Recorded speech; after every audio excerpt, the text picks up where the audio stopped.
Hey, Sammy. Hey, Juliet. Hi. Hi. Now we have a bit of an apology to say first of all, don't we? Yes. Because our last episode was 11 minutes, and we're concerned that we might break listeners' trust if we don't do what we say we're going to do. Yeah. And a 7.5 minute recording turns into like half an hour. So we just want to reassure people that we're going to start the timer. Yeah. And we're going to keep to 7.5 minutes this time. Mark, set, go. Okay. Awesome. So, what is it we're talking about off the back of that Well, intro? trust. I mean, it has to be, isn't it? Absolutely. Yeah, and it's something we talk about a lot in our work, isn't it? So, I mean, what's most front of mind for you, Sammy, when it comes to trust? I think so. I'm going to talk speedy so that we can try and do this well. I think it's two polarities actually, or two things in tension. One is a massive oversimplification of the idea of trust. People sort of throw it around. It appears in values. Sometimes it's a bit of a hygiene factor, like, oh yeah, of course we should trust each other. Um, and it's a massive oversimplification because trust is made up of so many different things, and it's a highly complex. I don't even know what you'd call it thing. Um, and so I think that's front of mind for me. And then at the same time, people feeling like it is so ungraspable that they don't really know where to start in terms of working on it. So they don't. They hope that it will Yeah. just emerge from, talking about holidays occasionally or asking after each other's dogs, and this trust thing will come. And so, yeah, I think it's those two things in tension: massive oversimplification, and then kind of overwhelmed at the idea of thinking any more deeply about it. So we just don't bother. Mm.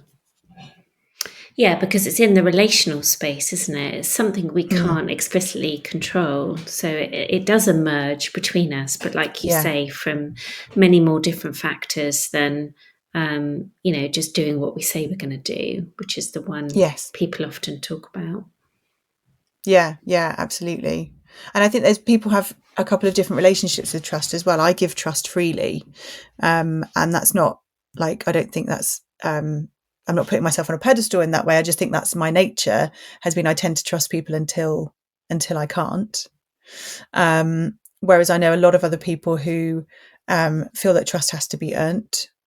And there's a lot of proof that needs to go into that. And then, I remember coaching someone last year who was an HR director who said to me once, someone's lost my trust, that's it forever. And I thought, oh gosh, Mm. that's so desperately sad because we just proved it on our episodes. We're trying to do it in 7.5 minutes. We didn't. We could have lost trust in our intentions. So I think also there's complex relationships with trust. Mm.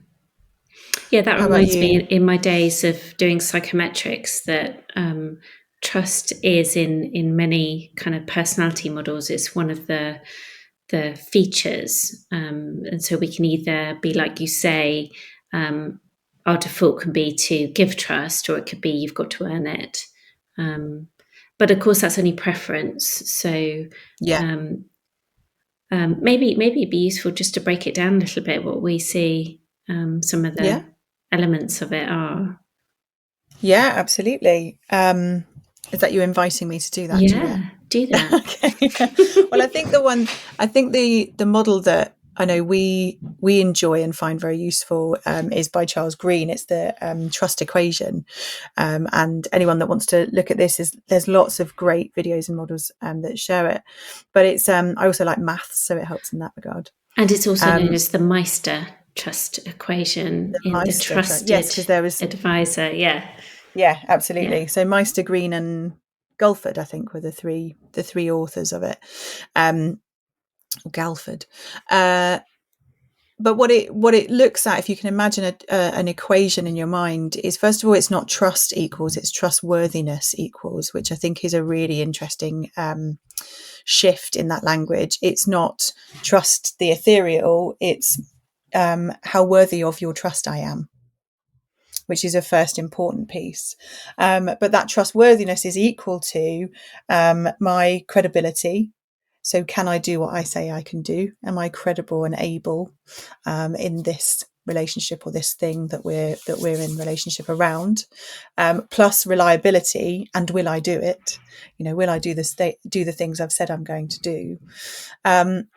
And those two, I think, often are the ones that, although people might not think of it as trust, we recruit against, we measure against. They're much easier to think about and talk about because they are provable or evidential in some ways, in ways that organisations find convenient. But the third aspect of that, of those three, is intimacy, which, we've certainly said that in rooms where people have gone, oh, intimacy, oh, Christ, this is a workplace, don't talk about that. But what we're talking about there is do you trust my intentions? Do you trust who I am, my values, the view that I hold, the beliefs that I hold? And of course, you don't need to know all of those, but you will have a vibe of, Sammy's really sharing this stuff because she wants people to find it useful and learn from it, and for it to resonate or for them to reflect on it. Do you trust my intentions?